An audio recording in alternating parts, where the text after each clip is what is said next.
Had some guys running barefoot today. Yeah, that was a first. But proud of those guys working hard. A great day for them. Culmination of a lot of hard work and to have a great opportunity to play in the National Football League. Any concerns with all the rain, then maybe not getting their best day in front of scouts? You play football in the rain, and so no, our guys. It's amazing how many scouts last year we had a cold day. And then this year, we had some rain, and the scouts walk up and the coaches walk up, and Mike Zimmer walks up and says, "Hey, I appreciate you guys working." And that means a lot in the process of a guys going out. And they believe me, these guys are professionals. They understand, the conditions and the different things that guys go through. And none of our guys bellyache; they go work, and that's proud of them for their effort.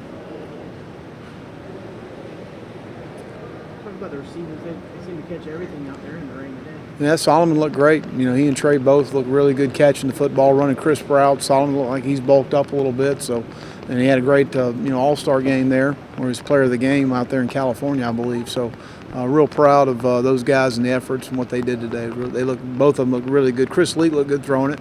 He did. That was very impressed with him. So, I don't know if he has the extra year of eligibility. Where do you think Solomon would kind of fit in if he can find a role at the next level? Well, there's no question he's going to find a role. It's just like what you just said, fit. Where will he fit in? And some teams as far as a slot receiver and a guy that can play in the slot, that has return skill, big-time kickoff returner, a great teams guy, one of the better kickoff cover guys I've been around. And then you look at the amount of block punts he's had since he's been here. So he is a guy that's going to make a team. It's just a matter of what you just said, the fit, the right situation for him. And, what a wonderful young man, and it represents our university in a first-class manner. Roberson, pure 40. Were you a little surprised at the 40 times the combine? Not really. I mean, again, those guys play a lot faster than they're going to run the 40. And I think that's what a lot of the coaches and the comments I get from a lot of the scouts is, these guys play a lot faster than maybe their times are. And that's really, at the end of the day, they're going to watch the tape, and that's what matters. About Easley, you feel bad that he didn't get a chance to really showcase himself. Yeah, he's going to work out, I believe, April 18th. Now, we've not set that date. But he and I talked this morning and didn't feel like he was ready. And I told him, if you're not ready, don't work. You wait till you're ready to go cut it loose and give them a good day's work. So I want to say April 18th, but that's not been totally decided yet. Here? Yes. Mm-hmm. Alapio said his shoulder's better. I guess he did 32 reps today. Yep, he looked good doing the 225 there. So I think his pec's fine, and everything. I don't think people really underestimated what he did this past year. I mean, there's a lot of young men would have probably taken a red shirt and had surgery. We gave him several options, and he just said, "I'm going to tape it up and play." Well, sorry if you want to answer this, but how did you feel Solomon did today, coming in with kind of a chip on his shoulder, he said? Really good. I thought, again, we caught the ball well. It was crisp in his route running. Caught everything off his body, which is what they want to see, especially in these conditions. I thought he did an outstanding job. What does he bring to an NFL team? Well, he's going to give you a lot of bang for your buck as far as a receiver that can play in the slot. He's got big-time speed. He's got return skills. He's blocked a lot of punts here. He's one of the better kickoff coverage guys we've had here in my time. Well, a lot of players saw him had 10 family and friends here. What's that experience like for these parents and friends to see, their sons? It's kind of like the recruiting process. You really don't know what it's all about. And I was talking to Kyle Coning's father in there, and he's like, I had no idea, the way this was run and how these things happen. And, it's a business. These guys are out to see these guys work and compete. They want to see them in a competitive situation. They want to see how they handle hard coaching. It's no different than when you're in the recruiting process and a young man comes to summer camp. That's why it's so critical to get a guy and see him work and what he does and how he responds in those situations. Those guys were working the DBs through the drills, and they didn't want them taking a break. They wanted them going fast. They wanted to get high repetition and do it right and execute the drill the right way. So, again, I think that it's interesting to watch how much it relates to high school recruiting for us, is having a young man come and work him in camp, is what these scouts do with the players.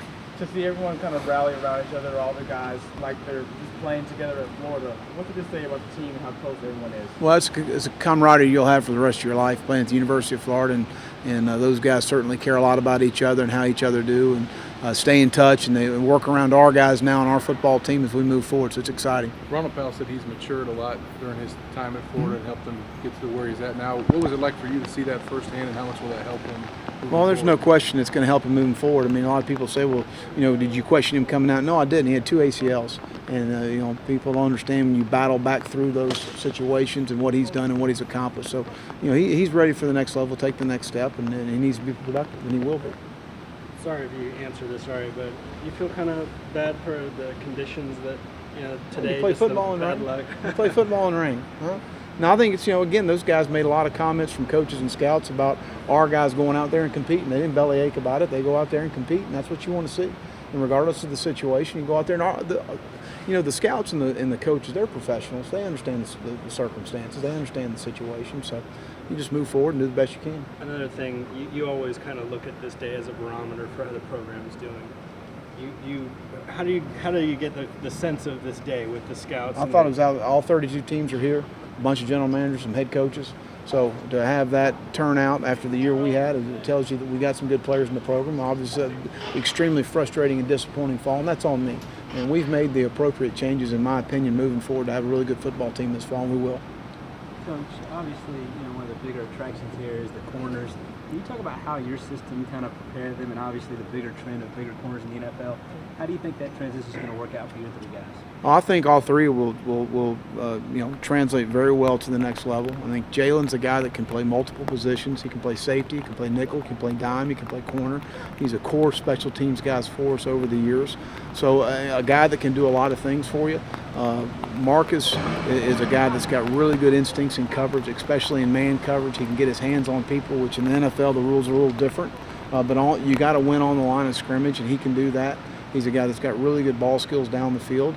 Luchez is a guy that can give you some, as far as some special teams. Again, another really good kickoff coverage guy, a guy that's got some return skills, but another guy that can win on the line of scrimmage. He's got great long speed down the field. So I think each player gives you something a little bit different of what you're looking for. A lot of people question Jalen playing safety, and it's really because he was as good a cover guy as those two guys. But to get the best players on the field, somebody had to make a move, and Jalen was the more apt, in my opinion, to make that move. But I think all three of those guys will be successful. 2 final questions, guys. Coach, Solomon put up 16 reps for a smaller receiver. That's a big number. What does that say just about his approach to the game? How serious he is? Trained well. I mean, that's a lot of the questions that the scouts and the coaches have is to see how a guy prepares himself for the combine or for a pro day. And obviously, he's worked extremely hard to prepare himself for this day.